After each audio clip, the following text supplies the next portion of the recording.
안보실장님, 지금 방금 아파치 헬기 얘기 나왔는데 북한에 고의적으로 공격 유도하기 위한 어떤 그런 비행이 있었습니까? 저는 전혀 없었다고 생각합니다. 네. 그 국정원장님 그 관련된 정보나 첩보 같은 거 받으신 사실 있습니까? 없습니다. 아무리 국정조사지만 저는 익명의 제보를 토대로 해서 우리 군의 명예를 이렇게 실추시키면 저는 안 된다고 생각합니다. 이 아파치 헬기가 만약에 문제되는 것이라면 당연히 북한에서 왜 도발하느냐 이런 당시 언론 보도가 있어야 됐고 그게 문제가 됐어야 됩니다. 그때는 아무것도 없었는데 지금 누가 제보를 했는지 몰라도 그 제보 하나만으로 정상적인 군의 초기 활동이나 그 경기 활동을 전부 북한의 군사 공격을 유도했다는 식으로 하는 것은 저는 합당한 의혹 제기가 아니라고 생각하고요. 이 부분은 안보실장님 네. 회의 끝나기 전에 군의 명예를 걸고 정확히 사실관계를 체크해서 아파치 헬기 관련이 어떻게 된 것인지 정확하게 밝혀주시기 바랍니다. 군의 작전 활동을 이게 확인해 주기는 어려운데 추 의원님이 말씀하신 것도 NLL이 이남 우리 관할 지역입니다. 우리 관할 지역에서 훈련하거나 작전하는 활동은 지극히 정상적인 활동이고 북한조차 만일 그 아파치 활동에 대해서 확인해 줄 수는 없지만 우리의 그런 정상적인 활동에서 북한조차 문제를 제기 안 했던 상황입니다. 그걸 우리 국회에서 우리 국가를 지키기 위한 정상적인 작전 활동을 문제 삼는 데 대해서는 앞으로 좀 지양됐으면 좋겠습니다. 법무부 장관님.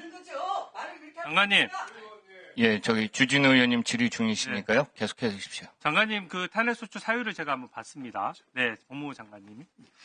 그게 지금 국무회의에 있는 비상계엄 관련해서 심의 절차에 불과하죠? 저는 그렇게 알고 있습니다. 예, 그날 당일 연락받고 5분 정도 참여하신 게 전부시고요. 그죠? 그런 회의라고 할 수 있는 그런 시간은 그 정도였던 것으로 생각합니다. 그리고 지금 사유가 3가지가 되어 있는데 5분 국무회의를 통해서 대통령의 비상계엄을 말리지 못해서 내란죄를 저질렀다 이렇게 되어 있고요.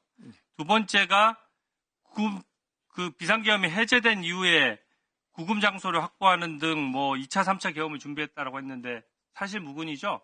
전혀 사실이 아닙니다. 세 번째가 더 황당합니다. 국회를 경시하는 태도를 보였다라고 했는데 언론 보도에는 이재명 대표 째려봤다라고 탄핵소추 사유 되냐 이렇게 지금 보도가 났었는데 그 국회를 경시하는 태도를 보인 적이 있습니까?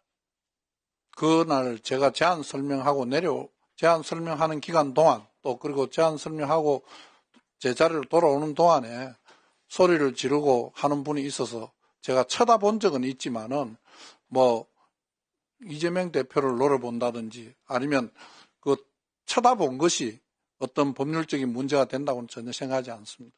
그 탄핵소추 사유의 핵심이 내란죄를 저질렀다예요. 탄핵소추 대리인단에서 지금 대통령 탄핵소추 사유처럼 내란죄를 저질렀다를 빼겠다, 정리하겠다 이렇게 지금 재판을 진행한 적이 없죠. 지금 현재까지는. 아예 열리지도 않았습니다. 없습니다. 예. 그런 식의 의견서나 이런 것들 받아본 적 있습니까? 없습니다. 저는 이 지금 대통령 탄핵 사유도 탄핵 사유지만 법무부 장관님 탄핵 사유를 보니까 내란죄를 저질렀다라는 문구를 빼면은 아무것도 아니에요, 사실은. 국무회의에 참여한 거 외에 지금 2차, 3차 계엄 준비했다라고 하는 것도 그 소추문 자체의 의혹으로 되어 있고요. 국회를 경시했다 이런 거를 장관의 탄핵소추 사유는 볼 수 없을 것이고 만약에 내란죄를 저질렀다 부분을 뺐다라고 하면 탄핵소추 의결 다시 해야 됩니까? 안 해도 됩니까? 저는 다시 하는 게 문제가 아니고 그 자체로 이유가 없다고 생각을 합니다. 헌재에서 빨리 결정을 해 주시는 게 맞다고 생각합니다. 네.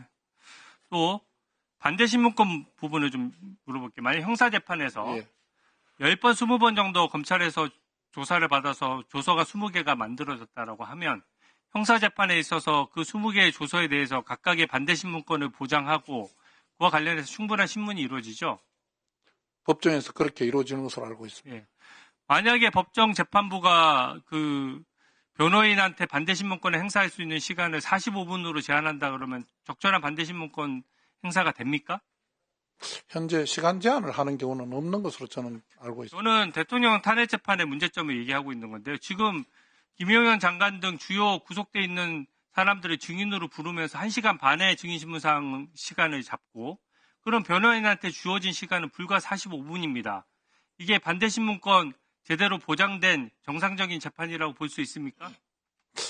제가 뭐 그 평가하기는 좀 이릅니다만 요즘은 정인 한 사람에 대해서 하루에 정은 절차를 끝내는 것이 아니고 3일, 4일씩 하는 경우도 있는 것으로 압니다. 주신문 한 이틀, 또 변호인 반대신문 이틀 이렇게 하는 경우도 있는 것으로 알고 있습니다.